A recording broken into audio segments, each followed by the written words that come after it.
So ngayon, paldo-paldo na naman tayo. Yung ito, kaliwat kanan ang i-handle naming mga bookings. Ang first client nga pala namin today ay dito sa aking hair studio.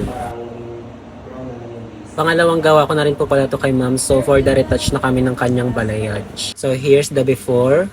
Ayan namin na-film yung after. So i-insert ko na lang yung after result. Ayan. At syempre, as usual, for the night duty na naman kami. Naimbitahan nga pala kami sa The House of Collab. At kasama ko na naman si Ningning.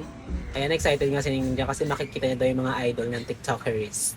I'm very thankful nga pala guys kasi kahit paano puno pa rin yung bookings namin kahit panahon daw ngayon ng medyo matumal, sabi ng mga kapwa kong hairstylist. Medyo nakakapagod nga lang kasi kami kahit malayo pinapatulan talaga namin.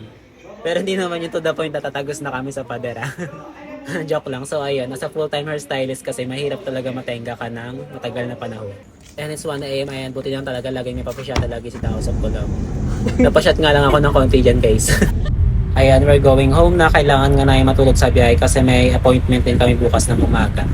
It's 9:30 AM in the morning. Ayan, meron naman akong 4 hours of sleep kaya ayan, laban na ulit. Alam pala mag-isa dito guys kasi may pasok ko school yung dalawa kong assistant. Bakbaka na naman ulit. Meron nga pala akong dalawang client dito. At ang ipapagawa niya dalawa ay package na balaya. At syempre, for the poet and person, of course, 1, 2, 3, 1, 2, 3 ang gawa natin dito.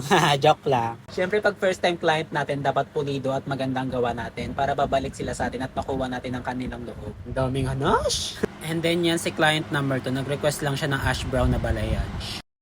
And that's it. Ayan, ganon. Ganto, ganyan. Ganyan ka-busy ang isang freelance hairstylist kapag paldo-paldo at kaliwat kanan ng aming mga bookings.